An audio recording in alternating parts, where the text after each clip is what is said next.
నమస్కారం, నా పేరు నాగేందర్. నేను ఉస్మాన్ యూనివర్సిటీలో చదువుతున్న పొలిటికల్ సైన్స్ చదువుతున్న స్టూడెంట్ని.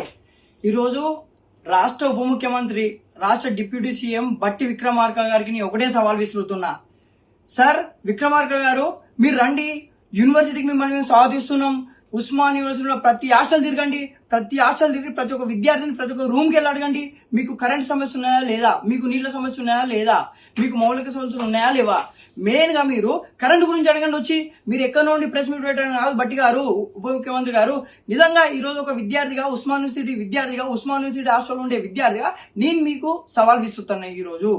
ఎందుకంటే అక్కడెక్కడో కూర్చొని ప్రెస్ మీట్ పెట్టి ఉస్మాన్ యూనివర్సిటీలో ఎలాంటి సమస్యలు లేవు, అవాస్తవాలను కావాలని ప్రభుత్వాన్ని బదనాం చేస్తున్నారంటే, నిజంగా నేను కూడా సఫర్ అయినా కొన్ని రోజుల వరకు సఫర్ అయినా. 2-3 గంటలు పోతుంది ఉస్మాన్ యూనివర్సిటీలో కరెంటు.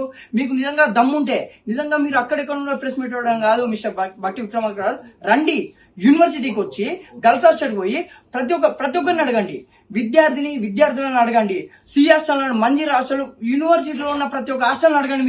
మీకు ఎలాంటి సమస్యలు ఉన్నాయి, ఎలాంటి సమస్యలు ఇవ్వని అడగండి. కరెంటు కొరతలు ఉన్నాయిరా బాబు, మేమే కదా సఫర్ అయింది. వాటర్ లేక మేమే కదా సఫర్ అయింది, కరెంట్ లేక మేమే కదా సఫర్ అయింది.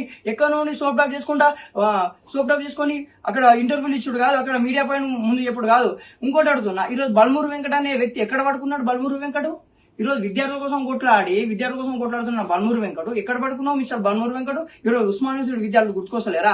ఎమ్మెల్సీ పదవి దొబ్బినావు, ఏసీలలో తిరుగుతున్నావు, పైలట్ మన కార్లలో తిరుగుతున్నావు, ఎస్కాట్ వెహికల్స్ లో తిరుగుతున్నావు, కానీ ఉస్మాన్ యూనివర్సిటీ వచ్చే దమ్ము లేదా? ఈరోజు ఉస్మాన్ యూనివర్సిటీకి మీకు నిజంగా దమ్ముంటే, కాంగ్రెస్ నాయకులకు నిజంగా దమ్ముంటే రండి, వచ్చి ఇక్కడ ఉన్న సమస్యలను తెలుసండి, ఇక్కడ పరిష్కారం చూపండి. నిజంగా ఇక్కడ వాటర్ సమస్య ఉన్నాయా లేదా, నీళ్ళ సమస్య ఉన్నాయా లేదా, కరెంట్ సమస్య ఉన్నాయా లేదా అని అట్లా మాట్లాడి మీరు వచ్చి ఎక్కడ నుండి సొల్లు కబుర్లు ఎప్పుడు కాదు. ఖబర్దార్, ఈరోజు కాంగ్రెస్ నాయకులను నేను ఖబర్దార్ అంటున్నా.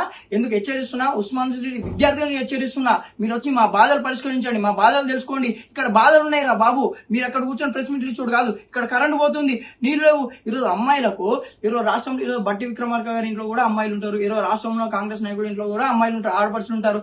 ఈరోజు వాటర్ లేకుంటే అమ్మాయిలు ఎలాంటి ప్రాబ్లమ్స్, ఎంత సఫర్ అవుతారో ఈరోజు ప్రతి ఒక్కరు తెలుసు. ఈరోజు మన తెలంగాణ రాష్ట్రంలో ప్రతి ఒక్కరు ఆడపడుచులకు అందరికీ తెలుసు. అంటే అమ్మాయిల వసతి గృహంలో వాటర్ లేకుంటే, కరెంటు లేకుంటే వాళ్ళు ఎలా నివసిస్తారు వసతి గృహాలలో? ఉస్మాన్ యూనివర్సిటీ సమీపంలో ఉన్న ఉస్మాన్ యూనివర్సిటీ ఉన్న వసతి గృహాల్లో వాళ్ళు ఎలా నివసిస్తారు? మీరు ఎందుకు అలా తప్పుడు ప్రచారం చేయాల్సి వచ్చింది? అంటే ఈరోజు అమ్మాయిలు రోడ్డు మీదకి వచ్చి బైఠాయించి ఈరోజు నీటి సమస్య ఉన్నాయని చెప్పడం వాళ్ళు ఫేకా? అంటే వాళ్ళు మాట్లాడిందంత అబద్ధమా? అంటే ఉస్మాన్ యూనివర్సిటీ విద్యార్థులు మీరు తప్పుదో పట్టిస్తున్నారు, ఉస్మాన్ యూనివర్సిటీ విద్యార్థులు మాట్లాడి మీరు తప్పని అంటున్నారు. ఖబర్దార్ కాంగ్రెస్ నాయకులారా, మీకు నిజంగా దమ్ముంటే రండి యూనివర్సిటీకి వచ్చి యూనివర్సిటీలో సమస్యలు పరిష్కరించండి. ఇక్కడ కరెంట్ ఉన్నాయా లేదా, నీళ్లు ఉన్నాయా లేవా, దాని గురించి మాట్లాడండి. ఎక్కడో నీ సొలు కబుర్లు ఎప్పుడు కాదు.